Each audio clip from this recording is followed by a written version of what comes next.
Duh. And if they wanted to.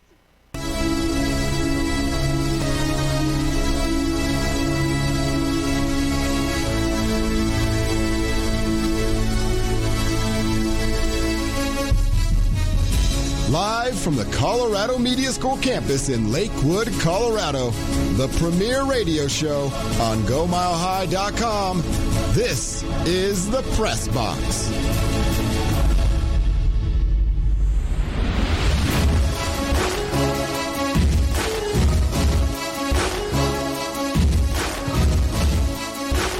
And welcome all to the Press Box, the premier sports show of GoMileHigh.com, a part of the Be On Air Network. The first Tuesday edition of 2020 here on the Press Box at the new round table in the Go Mile High studios. I am Tanner Freeze, and I'm excited to be here. I'm joined by Andrew, Caleb, and Matt. And behind the glass running the board, I got Zach and Sandy doing a great job. Our PD, Josh Dover, is in the building somewhere as well.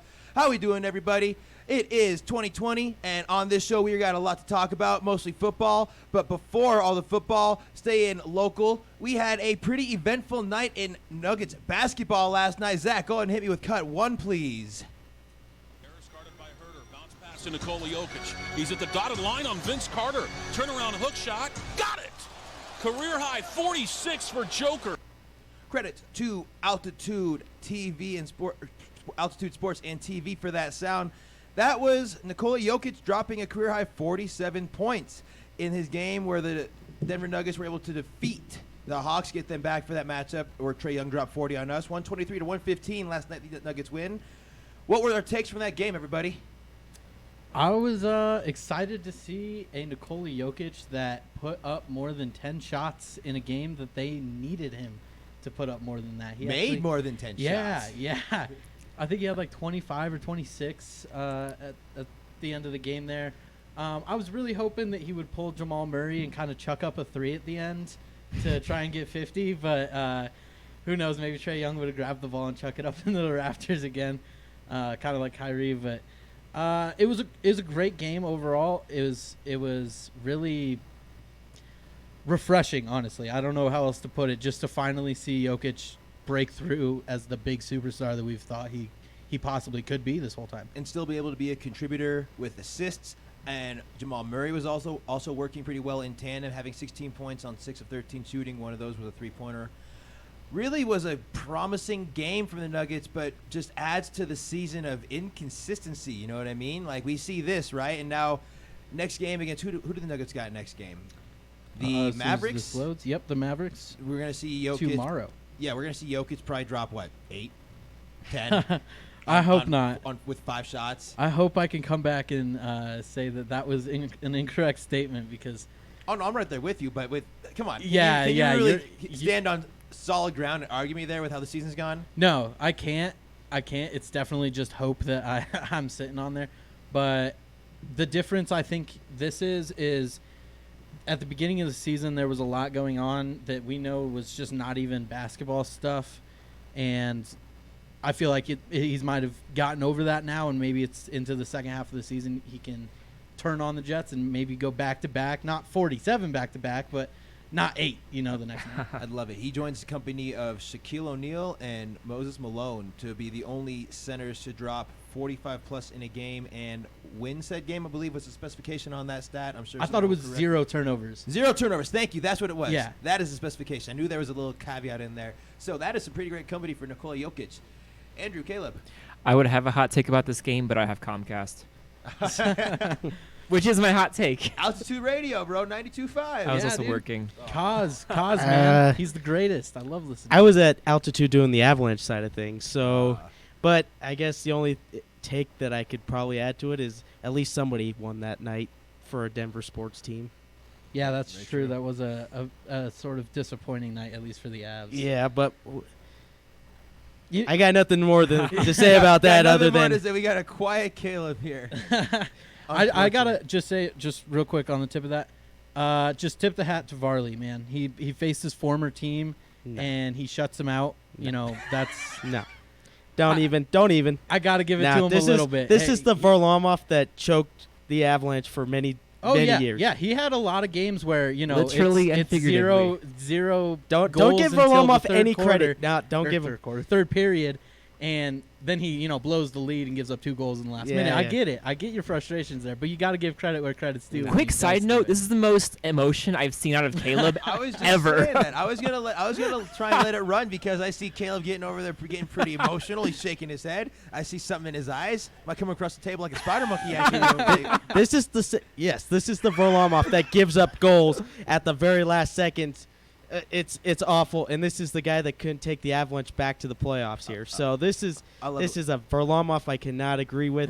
And just wait, give it till next year. He's gonna be the same old Varlamov. Oh, yeah, I bet it. He's gonna be in New York, and then the New York Rangers are gonna be the bottom of the NHL once again. I just wanted to give credit to he did it against his former team that thought he couldn't do that. oh, the and then head he did tilt it, with you know? the attitude. I love it. We got a feisty. I know you Caleb. ain't happy It's about it. gonna I'm be a just good saying. show, everybody. I'm excited. Yo, wow, Push it. Caleb, tell us how you really feel. Pushing forward, getting it back to the sport that plays on a dry floor at the Pepsi Center. The Nuggets are still second in the West after going 2-2 in their last 4 games. One of those losses being a bad blowout to the Rockets. Do we still here at the press box table think that the Nuggets are the second best team in the Western Conference? No. I don't I watch think- basketball, but I'm gonna say no just because of some of the recent struggles. I think from a record standpoint, obviously they're the number 2 in the standings, but in terms of overall talent and where they're projected to be at the end of the year, I never really had the Nuggets on that type of level. I think they're capable of being there, but we see all of these inconsistent outings by Jokic, and if it's not Jokic, it's Murray. And on the flip side, AD and LeBron, they're dominant every single night. It looks like same thing with the Clippers, big 2. Same thing with the Rockets. So you're more looking for consistency. I'm looking for consistency, and Even if the consistency means losses, at least it's consistent. At least they're putting up the points. At least it's I think that way. think he means consistency in a sense that he wants to see the Nuggets handle teams that they're better than, handily, and I want to see. He So wants to see that instead of and playing their down to show their opponent, and their you- stars showing up on an almost nightly basis. It's either they're either really great or they're so they're instead- non-existent. So not playing that- down to your opponent. Not even that. Just from an individual perspective, he wants Jokic to consistently maybe not drop 47, but if Jokic is dropping under 12, 15 points a game, that's underperforming. He doesn't want that. That's inconsistent. If Murray's basically what Murray's been the entire season is inconsistent, he doesn't want that. So I can get on board with that. And for me, consistency in the sense of just like I said, there's teams that you're supposed to be better than, beat them. There's teams that that could beat you and that could be better than you. Play them hard, and that's okay. The Pelicans should not be dropping 2 games into season to the Pelicans this year. To me, that's the inconsistency where that's been. Even the Hawks game last night, it was close. It felt closer from when I was watching the box Well- score than it should have. Well, imagine if Jokic is only dropping 25. Yeah, they're not When winning you that blow game. it out. Yeah. It's really been and I love how the narrative has gone this so far for the Nuggets because everybody here is just poking holes in the boat and just trying to find every way they can sink, and they're still just doing very well. Yeah, From a general perspective. technically, like we said, they're second in the West, so you can't be so, too upset at them because, they're there. But to answer your question, I think they are not even before. Did you call him Adam? What? I thought I said to answer your question. Is that what I said? Oh no, sorry, I misheard you. I was reading something. Yeah, I got you. What about? I thought I didn't heard know him nothing call you about Adam, Adam. and I was like, what? No, the Nuggets, even though they had the second best record in the league for a little bit, they haven't been the second best team in the West for the entire season. Thank you. Like And- the Lakers are obviously record-wise and talent-wise better. Maybe not the bench, but the LeBron James and Anthony Davis duo is just insane. There's no And- better duo yeah, than then you that. put in the Clippers. Then you with just even put the Kawhi and- Clippers. You could even argue other teams like The Mavericks. Houston, the Mavericks. Yeah. I was going to say that because what I was going to get into with my next point is that I think the Nuggets need, like I said, I think they need to win that first game with the Lakers. I think they need to win 2 of these next 3. You got the Clippers and the Mavericks being 2 of those teams. 2 teams that are right behind the Nuggets in the West. 2 teams, more so the Clippers, or not, I'm sorry, more so the Mavericks that are coming out of nowhere, really having a hard push to be considered a dominant team in the West. The question is, how's the Nuggets going to play when it's the grind? The second half of the season usually turns out to be a grind, especially right here in January. Right before the All-Star break, how are they going to play? Are they going to play to their best potential and try to be in a comfortable spot, or are they going to, hey, it's almost All-Star break, we're going to just kind of lay back, whatever happens, happens, and then we'll push it at the and end? see, that's where it comes back to the consistency of your stars. You know, if you're getting these consistent outings early on in the season, you feel more comfortable going into the second half of the season where the grind is a lot more intense and more real.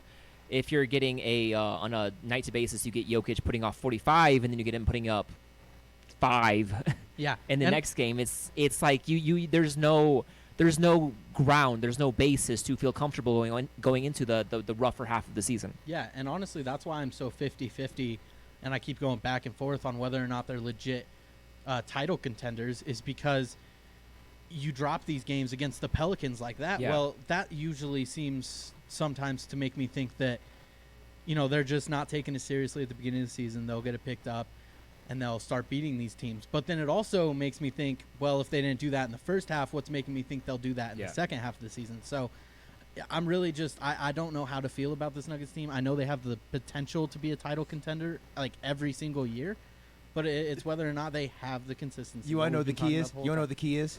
MPJ? Michael Porter Jr. Step back, Jacob Bloom, baby. Because before we get out of this segment, I got to shout out my boy. I've been waiting all year for one of these games. The second day of 2020, MPJ drops 25 off the bench on 11 of 12 shooting. He has not done anything close since, and I don't know why. When do we see it, guys? When is the next MPJ sighting? When's the next time we can all emphatically say, step back, Jacob Bloom? What is he, 20, Whatever he 21? Yes. Whenever he Like- gets more playing We'll look time. that up. He's a kid. I mean, he still has these learning curves. He's going to have those games where he gets you excited about the future, but then he's still on that steep learning curve where he hasn't played consistently in But step 3 back, years. Jake Bloom. Step back. Say it with me. Step back. Jay. Kabloom! Okay, Hey, I like can back. you explain that? I cannot. Somebody else coined it, and I'm not original. I'm not original. I'll just say that. That'll do it for segment 1 here on the Press Box, everybody. When we come back, we will tell you what team didn't even get out of the blocks, and the race is already halfway over. Come the break.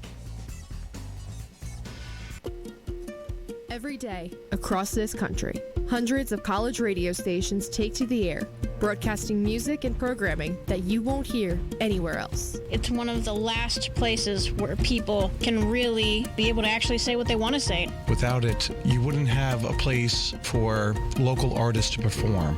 Certain people need to have a chance, a fighting chance, and college radio is that place for it. College radio changes the lives of those who are involved with it and can change those who listen to it too. This is where we start out, you know? From getting all this great experience working in college radio, it makes you want to work in real radio. College radio means finding yourself. It helped me find what I wanted to do in not only school, but in life. So support college radio by continuing to listen to this station and supporting the students who make it happen. College radio, now, more than ever. A message brought to you by this station and the College Radio Foundation. For more information, please visit collegeradio.org.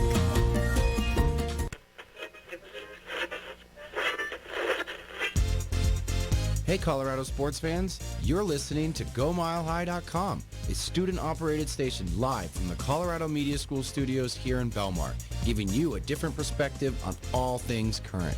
Stop torturing yourself, man! Live in the now! So stay tuned to see what's coming up next on GoMileHigh.com, Colorado's sports lifestyle. Showing! So I'm taking a trip over to Tibet, see the sights, climb a hill or two. But I remember, oh man, I got one guy out here who I actually know. So I give an old ringy-dingy to the Lama. What? You know, the Dalai Lama, his laminescence, flowing robes, the grace, bald, striking really. I says to the Lama, hey, you remember that round I caddied for you down in Shangri-La? Well, apparently some station out in Lakewood taped the whole thing. See, the Lama's a big hitter. Nailed 2 eagles in a row that day. Well, he says, what station could have possibly gotten all the way out to my sacred holy lands, the Shangri? I says it was none other than GoMileHigh.com, Lama. They got the best sports coverage in the state. The Lama actually tips me this time, 2-1.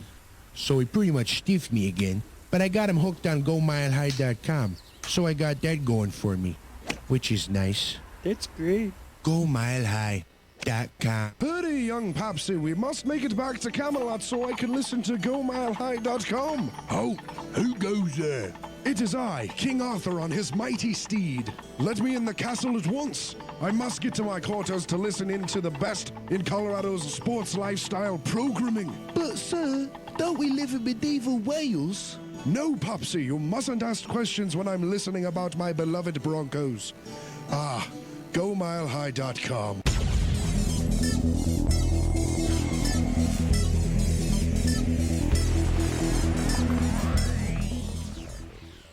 Welcome back, everybody, to the Press Box, the premier sports.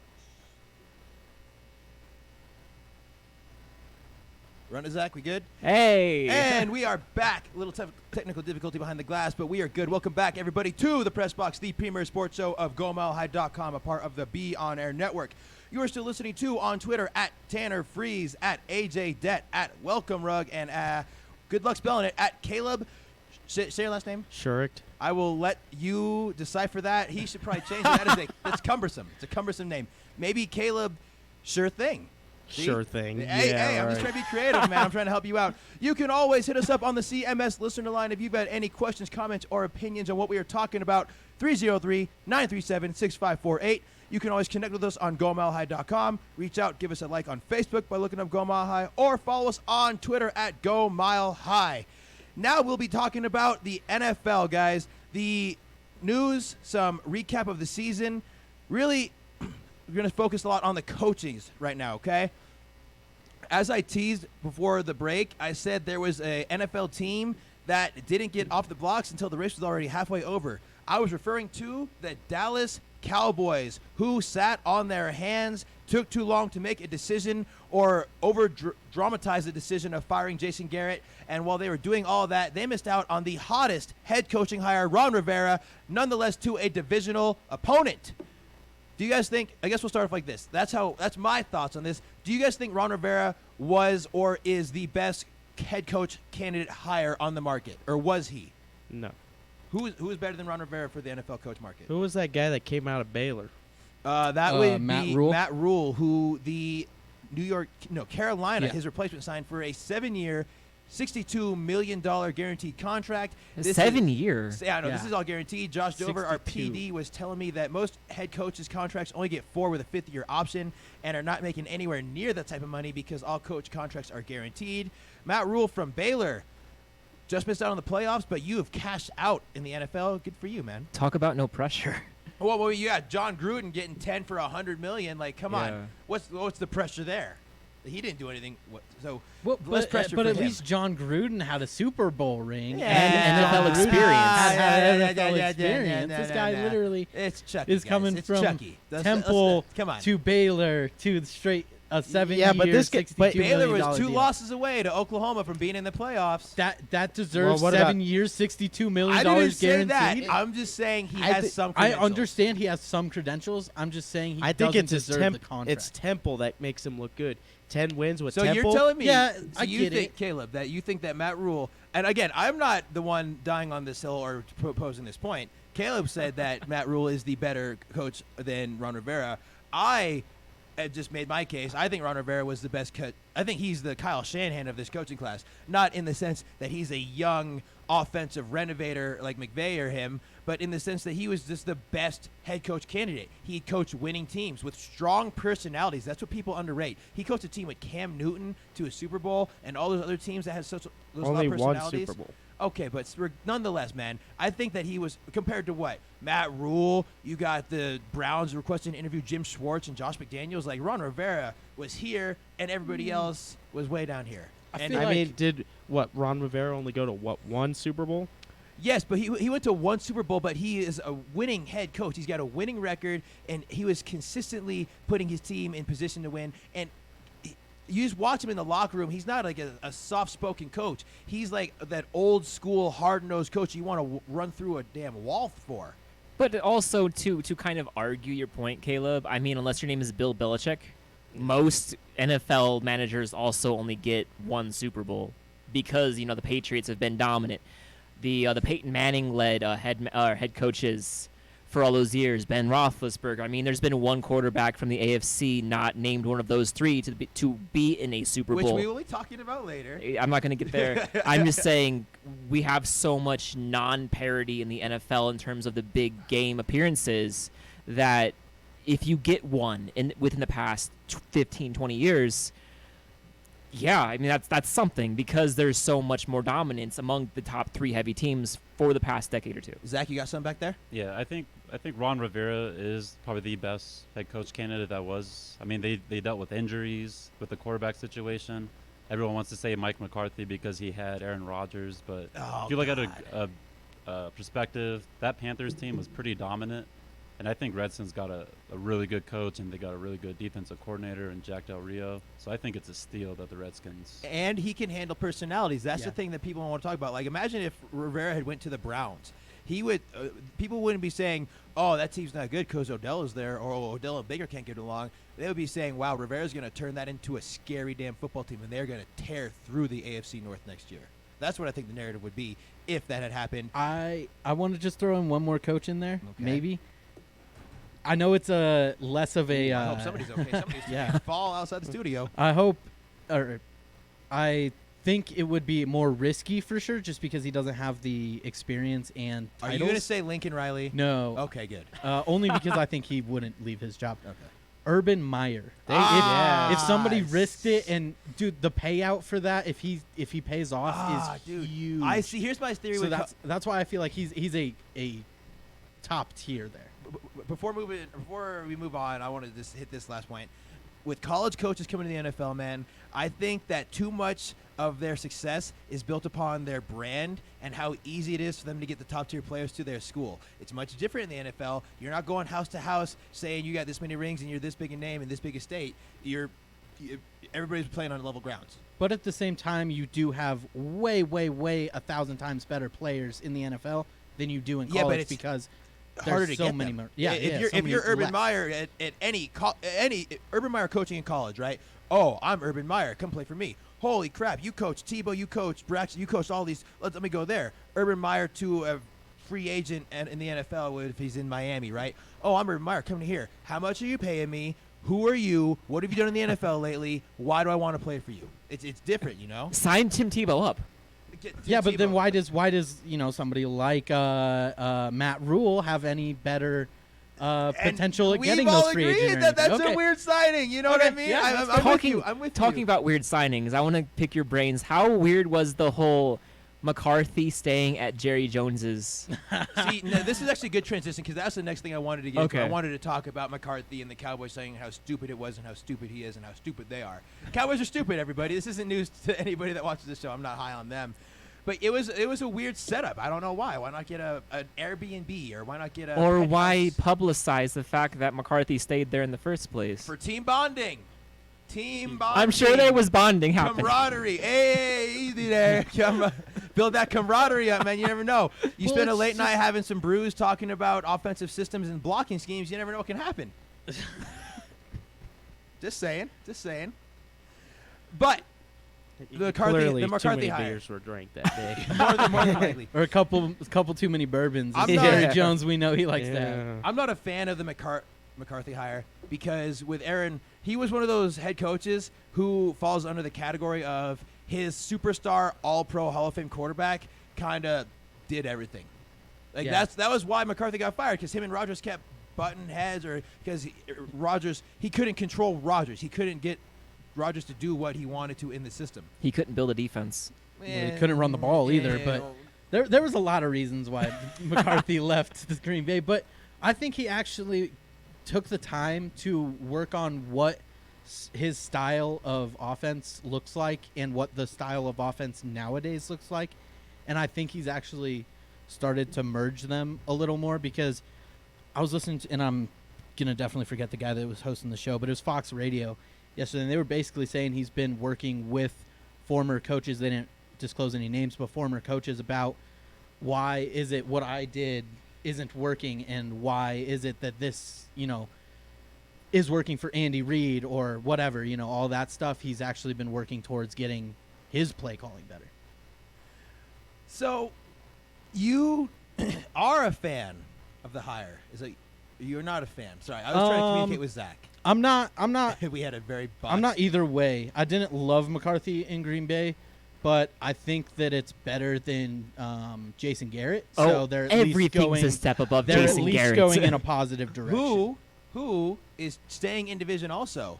I heard he's interviewing with the Giants. Well, possibly. Wow. I mean, Jason Garrett. Possibly. He's in the works because he knows all their deepest, darkest secrets. Yep.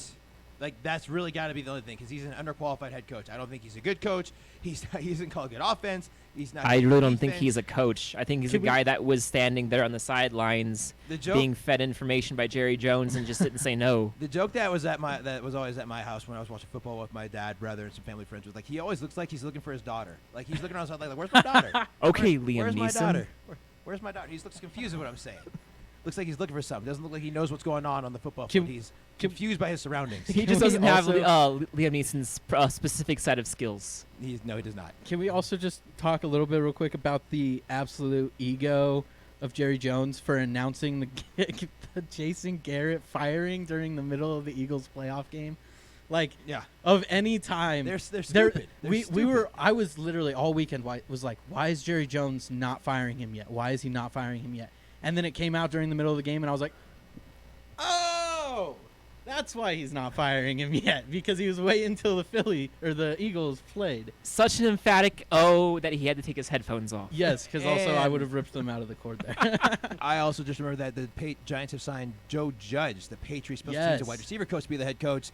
So, disregard everything I just said about Jason Garrett. He is still on the market. I'm expecting him to be a prime candidate in the XFL, I'm assuming. I heard he was coaching or getting interviewed for the offensive coordinator position or something like that for the Giants. I thought that's what you were talking about. No, I mean, maybe that's what I heard. I saw his name somewhere, and it's been after I know, the but Joe he's Judge such a little irrelevant name. That's like, I don't know, man. It's still a possibility he stays. Before getting out here, we got some other news to announce in the world of coaching. I see. Like I already mentioned that the Browns have requested to interview Schwartz of the Eagles, their defensive coordinator and former head coach, and McDaniels Thursday. Other news in the world of NFL. Who do you got in a fight? Antonio Brown or the white controversial YouTuber? Right. Not PewDiePie, not Ninja, not Jake Paul, but Logan Paul. I have the Vegas betting favorite. Paul opened up as a -2,000 favorite. Antonio Brown a +1,000 underdog. And he's got that boxing experience from KSI matches. And the practice from like 2 or 3 years of And just Antonio Brown strikes me as the type of guy that thinks he's good at something but sucks. He thinks he's a rapper. He thinks he can play guitar. He thinks he's good with women. But really he's not. When we come back, everybody, we're going to stay on the world of NFL, but we're going to shift gears and talk about the NFL playoff, our picks for the conference championships, or our divisional championships, and our playoff game reactions to this past weekend in the wild card. Stay tuned. You're listening to The Press Box on GoMileHigh.com, a part of the Be On Air network.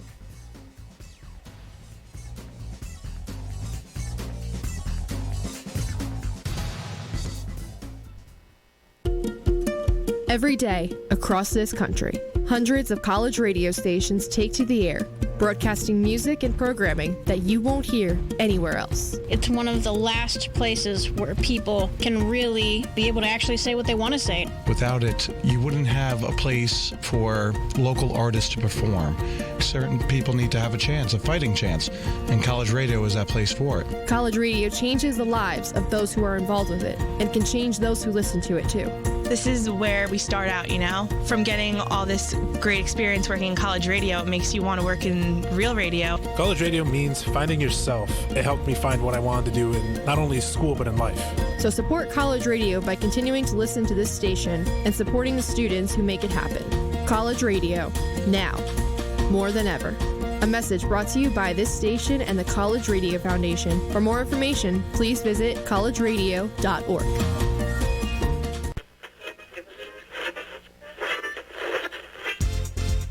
Hey Colorado sports fans, you're listening to GoMileHigh.com, a student-operated station live from the Colorado Media School studios here in Belmar, giving you a different perspective on all things current.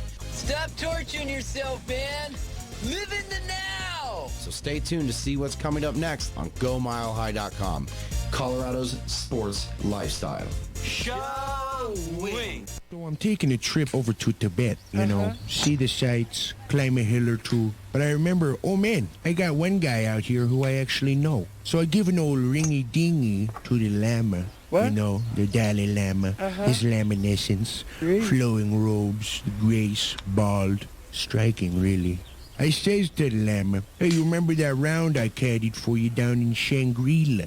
Well, apparently some station out in Lakewood taped the whole thing. See, the Lama's a big hitter. Nailed 2 eagles in a row that day. Well, he says, what station could have possibly gotten all the way out to my sacred holy lands, the Shangri? I says it was none other than GoMileHigh.com, Lama. They got the best sports coverage in the state. The Lama actually tips me this time, 2-1. So he pretty much stiffed me again, but I got him hooked on GoMileHigh.com. So I got that going for me, which is nice. It's great. GoMileHigh.com. Hurry, young Papsy, we must make it back to Camelot so I can listen to GoMileHigh.com. Who goes there? It is I, King Arthur on his mighty steed. Let me in the castle at once. I must get to my quarters to listen in to the best in Colorado's sports lifestyle programming. But, sir, don't we live in medieval Wales? No, Popsy, you mustn't ask questions when I'm listening about my beloved Broncos. GoMileHigh.com.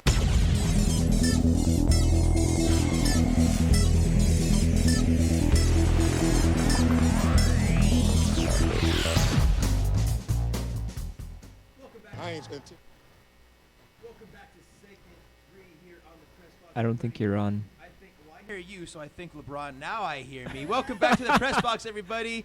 We are the premier sports show of GoMileHigh.com, a part of the Be On Air network. Still listening to Tanner Freeze, Andrew, Caleb, and Matt with Zach and Sandy behind the glass doing a great job. Our PD, Josh Dover, back there listening in, giving us all the good information we need to succeed.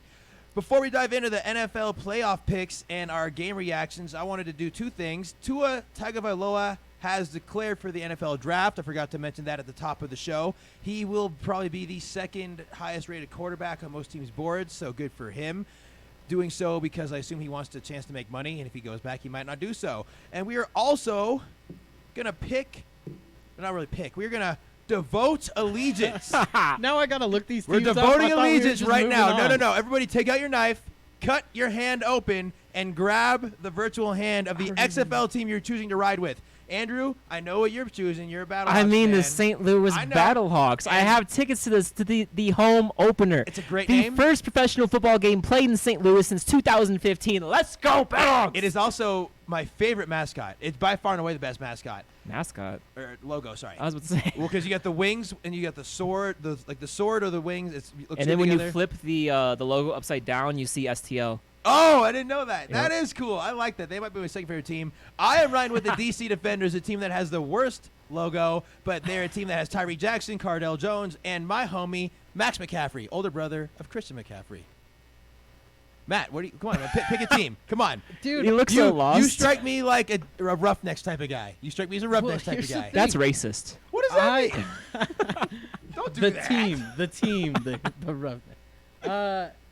I don't know, dude, because I kind of hate all of these cities. Like, hey, what? now St. Louis I'm is amazing. not a fan. Just take of Tampa Bay and most of run. them. Like, Are you taking Tampa Bay? No.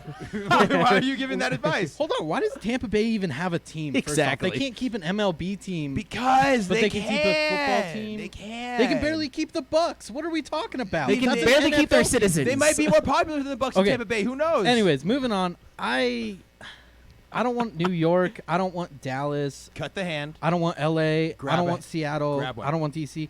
I guess I'm going to take Houston, man. I guess I'm a roughneck. I guess you were right. Come on. Take it back. I was right.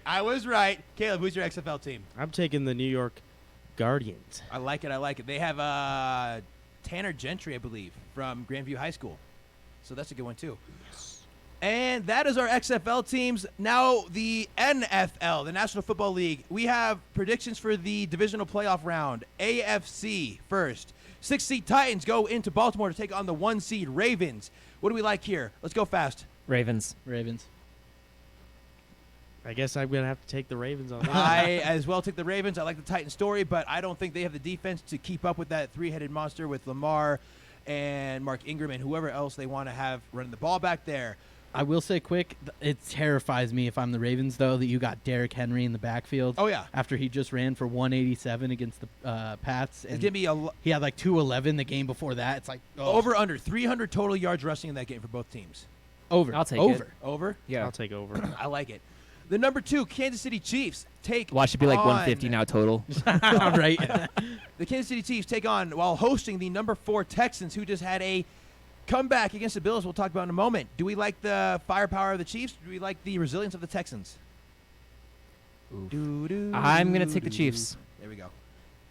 Chiefs all day, man. Houston That- got lucky in that game, so Chiefs are going to I'm with you. The Chiefs, to me, man, the Chiefs are my Super Bowl pick out of the AFC.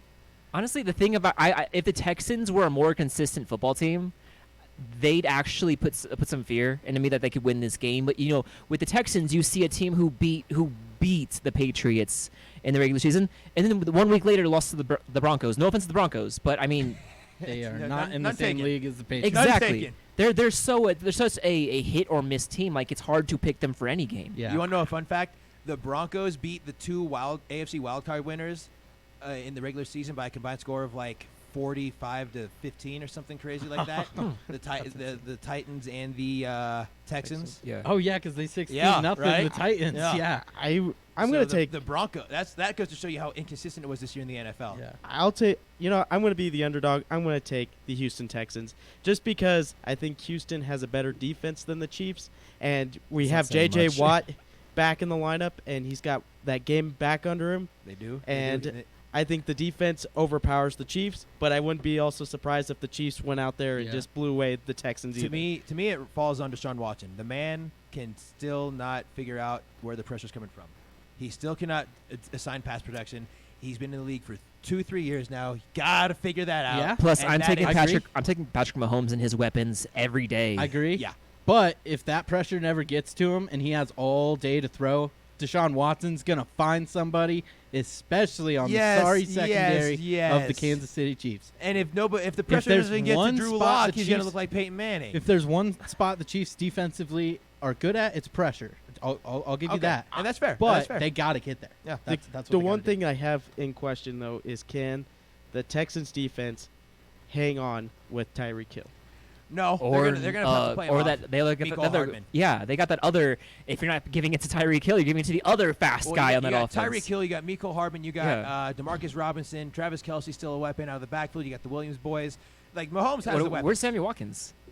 Is he healthy? He's playing too? Is he healthy? I honestly forgot about I Sammy forgot about him, Watkins too, because because they I have so thought many he was weapons hurt. too. Yeah. And then they have that the running back, Damian Williams. Well, yeah. LaShawn McCoy. LaShawn McCoy. Oh yeah, Oh, boy. dude, they So- have LaShawn McCoy too. Yeah.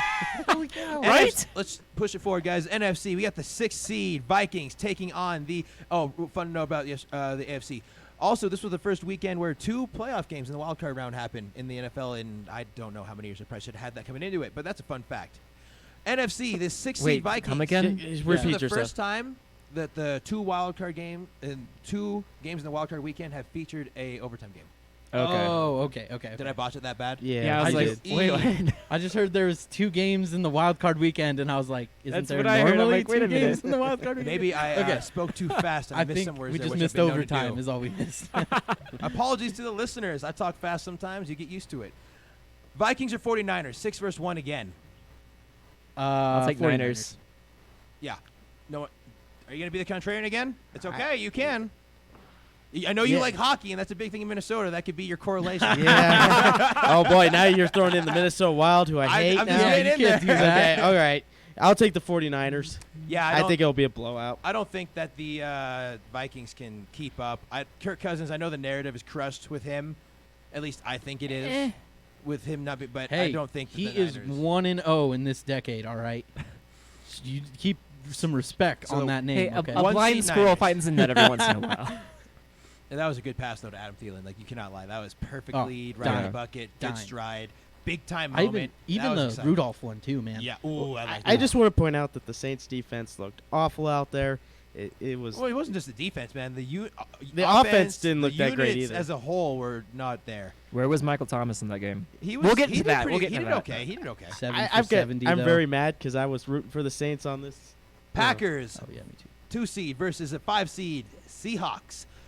two MVP potentials, one more favorable than the other, obviously. Do we like the upset to happen here? I like the upset to happen here. I like the Seahawks going into Green Bay and taking out the Packers. I know that they haven't been – I know that the running game hasn't been like what it usually is, where they're chunking out like 10, 20-yard runs, or they're chunking out consistent 5-yard runs. But when the running game has needed to be there, Marshawn Lynch has done his job, and Russell Wilson has impressed me. Then you add Metcalf to pair with Lockett, those two speedsters on the outside. Yeah, I'm taking the Seahawks. I would have taken the Seahawks regardless. I mean, how many times have the Packers played the Seahawks in the playoffs and then not gone past that game because the Seahawks have always just been they've been the kryptonite of the Green Bay Packers in the playoffs. Half of it's been rigged. Just in for a while. Okay. And plus, I mean, DK Metcalf. I just want to take a second. I know John Simmer hated that pick. I love. Did you see that little Twitter exchange? I did.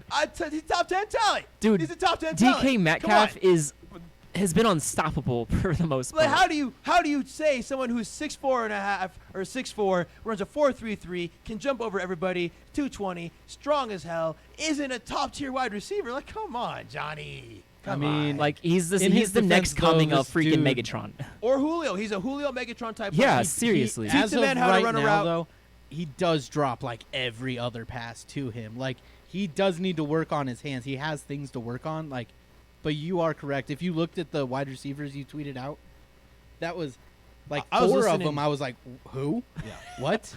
They got drafted over DK Math or JJ Arcega Whiteside. You don't think the Vega. Phillies Vega could Whiteside. That's how yeah, you pronounce sorry, it. I've Vega. always pronounced it wrong, probably. Anyways, No, you don't that's- think I'm just saying that's how the you think Eagles it's- that's how you should could pronounce have it, how you say it. used DK Metcalf like this whole postseason, or getting into it? I would take Green Bay in this one. I am. Okay. See, and that's a good one. I don't like think the Aaron defense- Rodgers. I don't think the Green Bay defense, I don't think the Smith brothers on the outside can keep up with Russell Wilson. I feel like he makes their life a living hell for 4 quarters. Matt, who do you got in this game? Have you made a pick yet? I'm going to take Green Bay in this game. I think that they finally get a lead against the Seahawks and keep that lead and don't let Russell Wilson just magician his way back into a So you W. think they're going to exercise the ghosts of I do. Seattle games past? I do.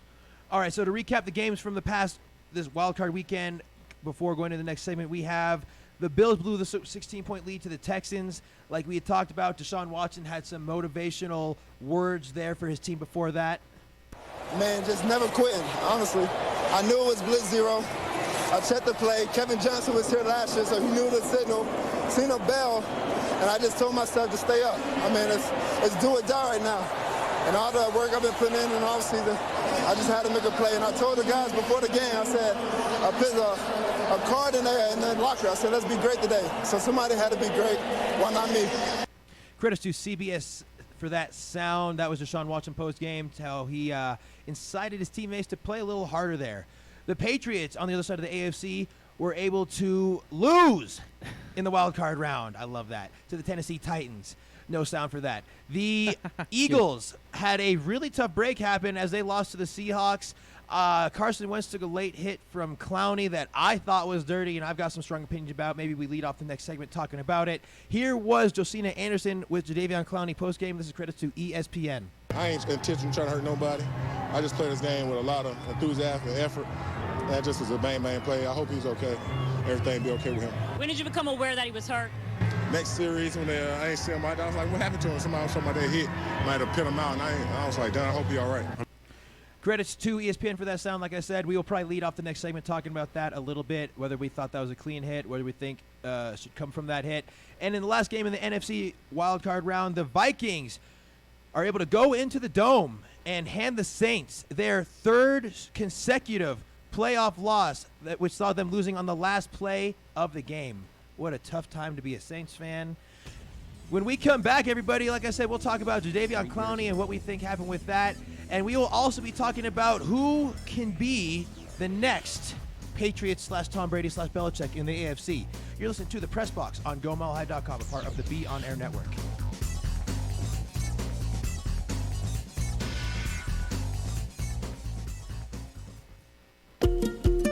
Every day, across this country, hundreds of college radio stations take to the air broadcasting music and programming that you won't hear anywhere else. It's one of the last places where people can really be able to actually say what they want to say. Without it, you wouldn't have a place for local artists to perform. Certain people need to have a chance, a fighting chance, and college radio is that place for it. College radio changes the lives of those who are involved with it and can change those who listen to it too. This is where we start out, from getting all this great experience working in college radio, it makes you want to work in real radio. College radio means finding yourself. It helped me find what I wanted to do in not only school but in life. So support college radio by continuing to listen to this station and supporting the students who make it happen. College radio, now, more than ever. A message brought to you by this station and the College Radio Foundation. For more information, please visit collegeradio.org.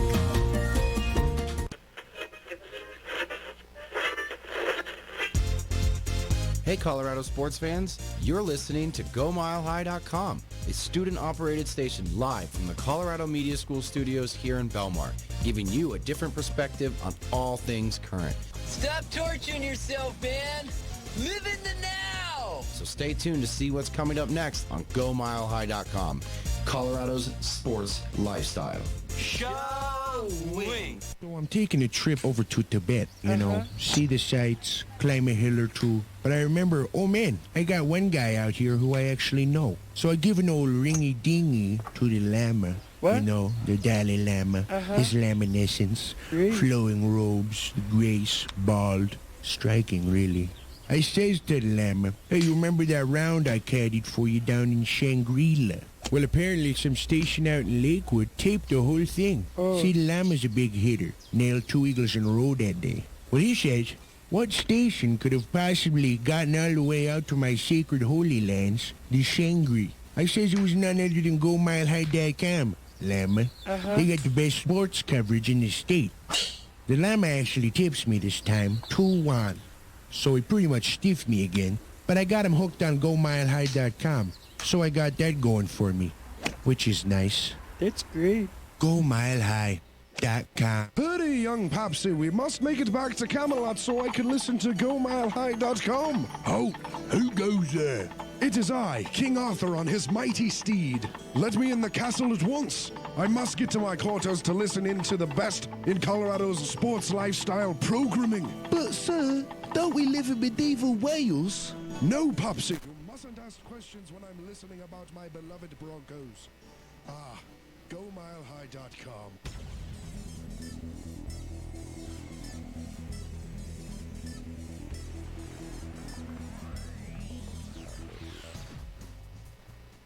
Welcome back, everybody, to segment 4 here on the Press Box, the premier show of GoMileHigh.com, a part of the Be On Air Network. Getting into this segment smooth. I like it. You're still listening to Tanner Freeze, AJ Dett, Welcome Rugg, and Caleb Shurik on Twitter. Spell your last name, Caleb. SCHURICHT. And you can still reach out to us on the CMS listener line 303-937-6548. Connect with us on GoMileHigh.com. Reach out, give us a like on Facebook by looking up Go Mile High, or follow us on Twitter at Go Mile High. Let's get into this one, guys. The Clowney hit on Carson Wentz. Carson Wentz is going down. He's on the ground. Play's over. I'm shocked it wasn't flagged. Do you think, first off, was it a dirty hit, or was it just a hit in the flow of things? I don't believe it was a dirty hit. Really? I don't. Okay. I believe it is actually, and I don't want to say this like. Be candid. Yeah, it was Carson Wentz's fault. It's his fault for not sliding. Like you got hit. It's your fault. No, it's in the rule book that quarterbacks give themselves up. You cannot get hit after that, no matter what. It doesn't matter if it's a shot to the head or a shot to the chest. You can't get hit.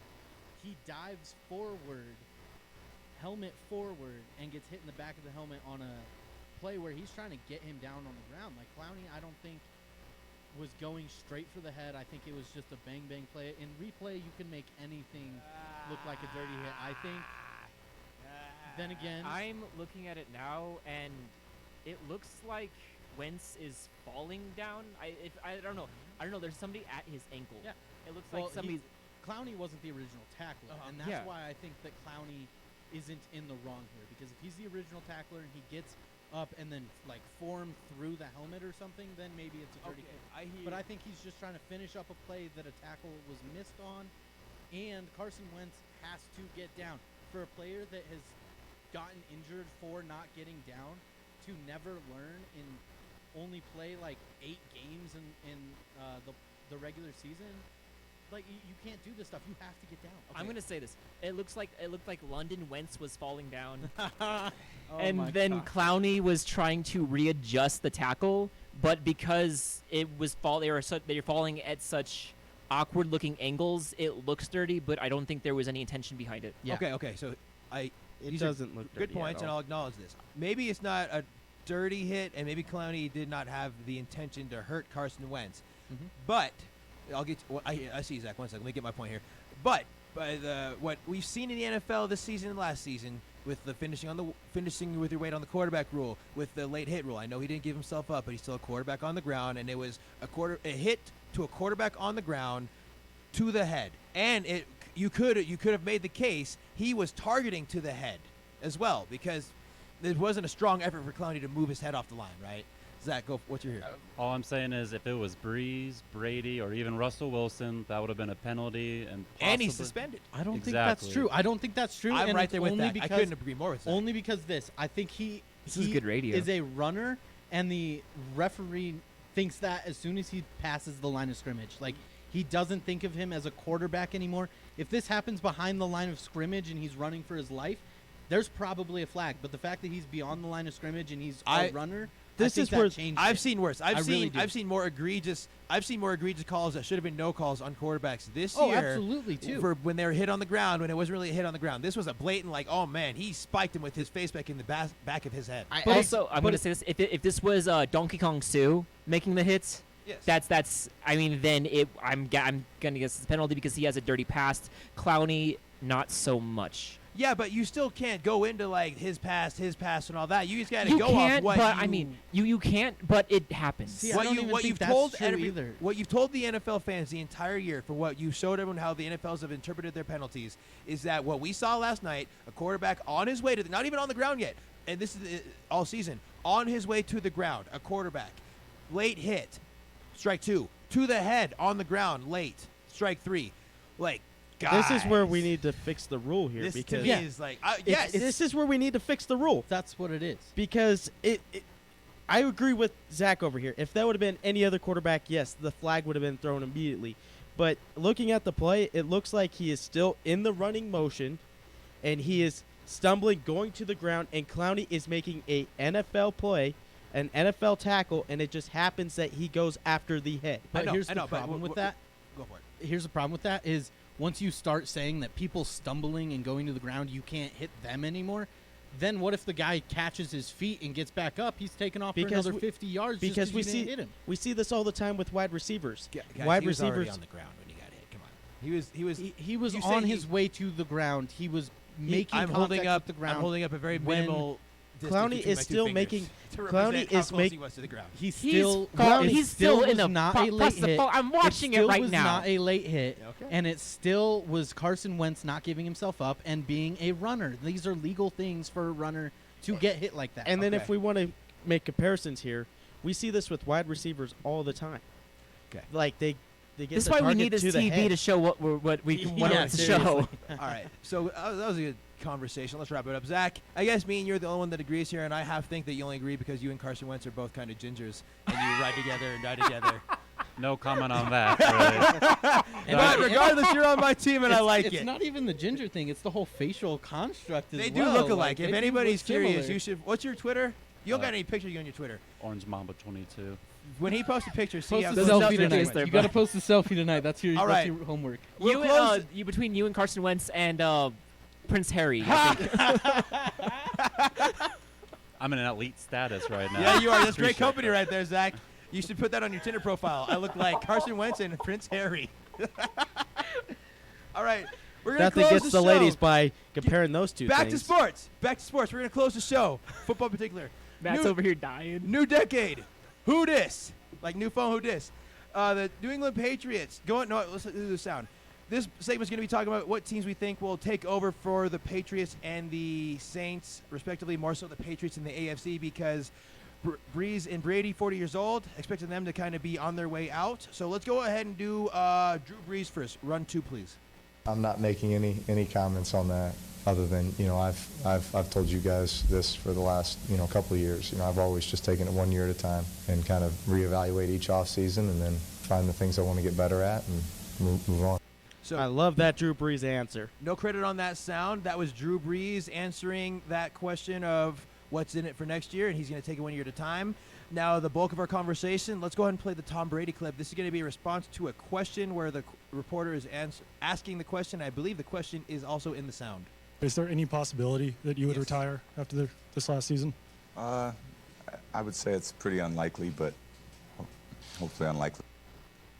So, pretty unlikely, but you never know. He is getting up there in age. I don't see it happening. This will honestly. be as Andrew said earlier in the show, this is going to be the first time since 2003, with the exception of 2012, I hate you, Joe Flacco. The AFC will be represented by a quarterback not named Brady, Manning, or Roethlisberger. Before we talk about the AFC, Drew Brees also on his way out. I think Russell Wilson and Aaron Rodgers can hold it down in the NFC for a few years and kind of take over that Patriot. A few years being key there. 2 years, yeah. I think for a better part of this decade, for the next 7-8 years, the Seahawks and the Packers will be the predominant forces in the NFC. I'll give it 4 or 5 tops. I don't. Okay. I don't know about the Seahawks. Russell Wilson's not the youngest quarterback. Not to mention they aren't. They aren't the defense they used to be. I disagree with that, only because Drew Brees has still looked good, even though he is getting older. But he doesn't have 5 or 6 years in him anymore. No, but I'm just saying if he needed 2 more years, he's got 2 more years. Yeah, but well, this is taking the narrative that they're done. 3 tops, maybe. Let's take the narrative that they're done next year or the year after next, and they're gone for 9 Well, years. it's not going to be Aaron Rodgers or Russell Wilson. This has got to be somebody new. It's got to be probably San Francisco. Is this specifically just the NFC? So, right? I was going to go. I thought the NFC was pretty self-explanatory, but the conversation has opened up on the NFC, so we'll do the NFC. You think the Niners with Jimmy G are a team built with more longevity to succeed for the better part? I'm talking dynasty. I'm talking like Patriot-esque. Obviously, no one's going to have 5 Super Bowls this decade. Well, they would all like to, but it's very improbable. But who reminds you of how the Patriots are built, how they're run? Who gives you the chance? Who would you bet money on? I mean, offhand, I can't think of any team that looks like that. No. I can't. But somebody who comes close enough to it, I believe, that has potential would probably be San Francisco. Because disagree. There's so many question marks around Garoppolo to make you think that they're going to be there consistently every year. But I'm basing mine off the coaching staff. Okay. The 2-year coaching staff opposed to the coaching staff with Pete Carroll that has been to 2 Super Bowls, been in that division, has been able to compete through a rebuild, through a scrapped roster, through the Legion of Boom and the Legion of Nobody. I think Pete Carroll, not to mention, they still have another team in that division in the Rams that could be this team. I think Sean McVay is still just as great as head coach as he was last year. Even though they didn't get to the playoffs this season, everybody thought he was literally the best coach in football besides Bill. But that team has so many question marks, it's hard to put them in that caliber of a consistency. Okay. Yeah, absolutely. Put a bow on the NFC, guys, because we're short on time. So, to my surprise, there was much more open-ended in the NFC. Yeah. And we'll probably have to dive into that in a show in the future. The AFC, I think, is a little more kind of cut and dry. I think you there's got 2. Mahomes and you got the Chiefs and you got the Ravens, right? I'd throw in Houston. Okay. You throw it. Would you pick Houston? I think the Chiefs. Here's why. I think the Chiefs because I think that I think Lamar Jackson, as good as he is, has got a 2 to 3 season cap, 4 tops for him to maximize on this ability. Says the guy wearing a Broncos cap. Yes. And after this, he's kind of, I know. And after the 4 or 5 years, I think his legs are gone. I think the Ravens are kind of done. They have a short window. Mahomes, however, is a quarterback that is built to be a quarterback that can be healthy. He's a quarterback. Yeah, What about Buffalo? Yeah. I know that they don't look super strong right now, but if they got some key pieces to their defense and maybe a little bit of wide receivers on offense. And if this Josh could be Allen can do something besides run the ball. Caleb is onto something here. Yeah. Because the Patriots, under this narrative, are on their way out. Yeah. The Bills looked good. Sean McDermott looked like a good coach. Josh Allen's on quarterback. They haven't gotten him any weapons yet. They're still building a defense around him. I see where you're coming from here. I like the pick. I would almost feel better saying them over Houston if we're being completely honest. I would. I might as well too, honestly, because Houston, you have the pieces now and they still aren't kind of working, whereas they traded the house. Don't have the pieces. Houston traded their draft for Laramie Tunzel and the receiver. God, why can't I remember his name? Stills. Thank you, Kenny Stills. Like, my issue with the Bills are that's a franchise who has so much more of a they don't know how to win. Yeah, as of late. No, but I mean, have they won a Super Bowl? That's almost like saying the same thing with Cleveland, though. No, that's exactly what I'm. But That's they exactly haven't won. where I'm putting it. Yeah. Yeah, that makes. Put a bow on it, everybody. When we come back tomorrow, I don't know what you're gonna be talking about. When I am driving the next show, we'll dive into the NFC conversation and figure out who the best team in the NFC will be for this next decade. You were listening to Tanner Freeze, Andrew, Caleb, and Matt with Zach and Sandy behind the glass running the board. Thank you, everybody. Follow all of us at Tanner Freeze, at AJ Det, at Welcome Rudd, and at Caleb Schuricht. And we will see you all tomorrow on the Wednesday edition of the Press Box. Have a good one. Go Avs. Later.